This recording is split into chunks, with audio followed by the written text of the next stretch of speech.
সবাইকে আমন্ত্রণ কুল স্পোর্টস 24-এ। শিরোনাম শুনছিলেন, আপনাদের সাথে আছি আমি মোর্শেদ শোভন। এবারে জানাবো কুলের সৌজন্যে টি-20 বিশ্বকাপের খবর।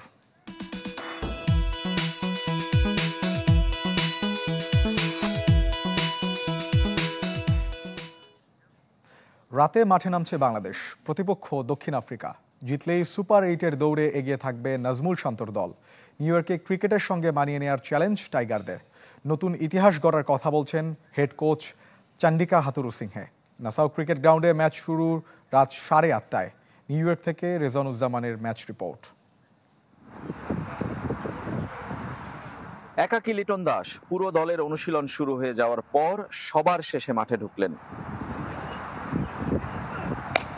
ম্যাচের আগের দিন ঐচ্ছিক অনুশীলন। প্রথম ম্যাচের একাদশের বেশিরভাগই বিশ্রামে। সাকিব, মাহমুদুল্লাহ, তাসকিন, মোস্তাফিজরা কেউই আসেননি। রানের সন্ধানে থাকা সৌম্য সরকার, নাজমুল হোসেন শান্ত মিস করতে চাননি এই অনুশীলন। স্বস্তিতে পুরো দল, নির্ভার কোচ। আমার মনে হয় পুরো দল হাফ ছেড়ে বেঁচেছে। সবাই অনেক চাপের মধ্যে ছিল, তবে প্রস্তুতিটা ভালো হয়েছে। আমরা খুশি যে 2 পয়েন্ট পেয়েছি। জয়ের পরও ব্যাটারদের নিয়ে প্রশ্ন আছে, তাই প্র্যাকটিসে অধিনায়ককে ব্যাটিংটা যেমন শিখিয়ে দিয়েছেন, তেমনি কৌশল নিয়েও আলাদা করে কথা বলেছেন হেড কোচ। বোলারদের নিয়ে কোনো প্রশ্ন নেই, প্রশংসায় ভেসেছেন হাতুরু। লেগ স্পিনার রিশাদ হোসেন তার গুড বুকে। বোলিং ইউনিট দারুণ বল করেছে।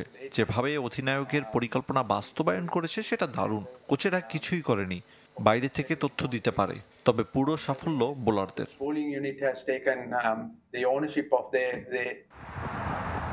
দক্ষিণ আফ্রিকার বিপক্ষে জয় টি-20 বিশ্বকাপে বাংলাদেশের ইতিহাসটাকে বদলে দিতে পারে। আমাদের জন্য গুরুত্বপূর্ণ ম্যাচ। বাংলাদেশ যা আগে করে দেখাতে পারেনি, এবার সে সুযোগ দ্বিতীয় রাউন্ডে যাবার। শ্রীলঙ্কা, দক্ষিণ আফ্রিকা ও বাংলাদেশ যে দুটি স্থানের জন্য চেষ্টা করছে, তবে আমরা সেরা খেলাটা খেলে এগিয়ে যেতে চাই। দু দলের আগের 8 দেখায় শতভাগ হার বাংলাদেশের। বিশ্ব আসরেই যার 3টি। নিউ ইয়র্কে নেদারল্যান্ডস পরীক্ষা নিয়েছে প্রোটিয়াদের। জিতে যাওয়া দক্ষিণ আফ্রিকা বাংলাদেশকে করছে সমীহ। বাংলাদেশ শক্তিশালী দল, ওদের অনেক সমর্থক থাকবে মাঠে। সীমানার ওপারে কি হয় ওসব নিয়ে ভাবতে চাই না। মাঠে ফোকাস থাকবে, কন্ডিশন বুঝলে ম্যাচ সহজ হবে। বাংলাদেশ দলের জন্য বাড়তি পাওয়া শরীফুল ইসলামের মাঠে ফেরা। হাতের ইনজুরি কাটিয়ে নেটে বোলিং করেছেন পূর্ণোদ্যমে। তবে একাদশে পরিবর্তনের সম্ভাবনা যেমন কম, টসটাও হবে গুরুত্বপূর্ণ। প্রত্যাশার আগেই মাঠে ফিরেছেন শরীফুল ইসলাম, হাতে তুলে নিয়েছেন বল। তবে এখনো কি তিনি পুরোপুরি ফিট বা সুস্থ? দক্ষিণ আফ্রিকার ম্যাচে তাকে খেলানোর ঝুঁকি নেবে বাংলাদেশ দল, নাকি ওয়েস্ট ইন্ডিজ গিয়ে পুরো ফিট শরীফুলের সার্ভিস পেতে চাইবে? রেজওয়ানুজ্জামান, চ্যানেল 24, নিউ ইয়র্ক, যুক্তরাষ্ট্র। টাইগারদের ভয়ডরহীন ক্রিকেট খেলার পরামর্শ দিয়েছেন সাবেক ক্রিকেটাররা। টপ অর্ডারকে আরও দায়িত্বশীল হওয়ার আহ্বান তাদের। পরিকল্পনা অনুযায়ী খেলতে পারলে দক্ষিণ আফ্রিকার বিপক্ষে জয় আসবে বলে বিশ্বাস জুনায়েদ সিদ্দিকী, মেহরাব হোসেন, তালহা জুবাইরদের।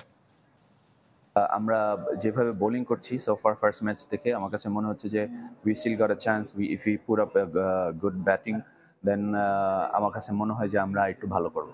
এই ধরনের নকআউট স্টে, মানে এই ধরনের ওয়ার্ল্ড কাপের মতো বড় খেলায়, টুর্নামেন্টে টসটা যদি ভাইটাল হয়, যে কোনো টিমের জন্য ডিফিকাল্ট। টি-20তে জানেন যে স্টার্ট ইজ ভেরি ইম্পর্টেন্ট। আর বিশেষ করে এখন লাস্ট কয়টা ম্যাচে বলবো ওপেনাররা সেভাবে ক্লিক করতে পারছে না, যদিও Liton had a very good innings last match.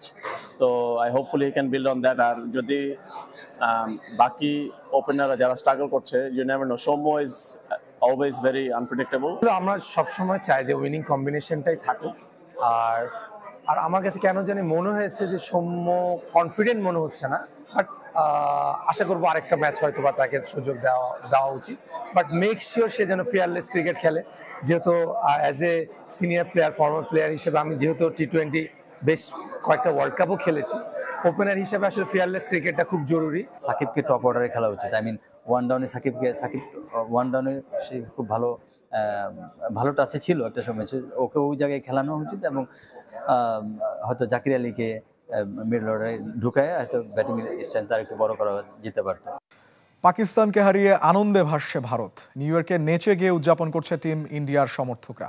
অন্যদিকে হতাশায় ডুবছে পাকিস্তান। ভক্তদের কাঠগড়ায় batting unit.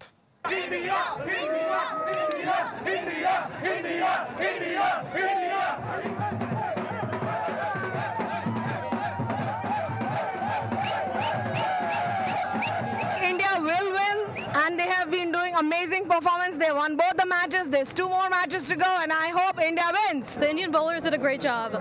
If they keep up their bowling performance, they'll definitely win. The batters, we need to see them improve, but we're so proud of them. I was praying all the time to my Lord. I didn't even watch the last 20 minutes of game, which was the most exciting.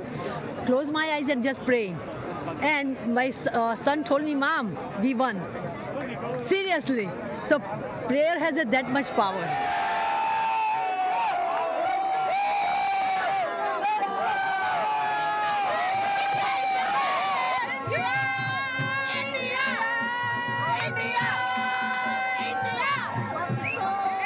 It was a good game when we can think that 120 is a chasable target, but the way they gave guys plays, it's totally unacceptable. স্বপ্নে বাস্তবের ছোঁয়া লাগতে শুরু করেছে সাকিব আল হাসানের। বিশ্বসেরা অলরাউন্ডারের dream project বিশ্বমানের cancer হাসপাতালের design উন্মোচিত হয়েছে নিউ ইয়র্কে। নিজ এলাকা মাগুরায় হবে সেই হাসপাতাল, যা নির্মাণে অর্থ সংগ্রহের জন্য যুক্তরাষ্ট্রে আয়োজিত হয়েছিল নৈশভোজ। নিউ ইয়র্ক থেকে রেজওয়ানুজ্জামানের আরও একটি রিপোর্ট।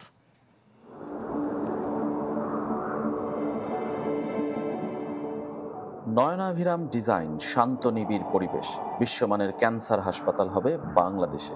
সেই স্বপ্নে এগিয়ে চলেছে সাকিব আল হাসান ক্যান্সার ফাউন্ডেশন। গত বছর মার্চে ঢাকায় যাত্রা শুরুর পর যুক্তরাজ্যে ঘোষণা পর্ব পেরিয়ে এবার যুক্তরাষ্ট্রে উন্মোচিত হলো হাসপাতালটির ডিজাইন।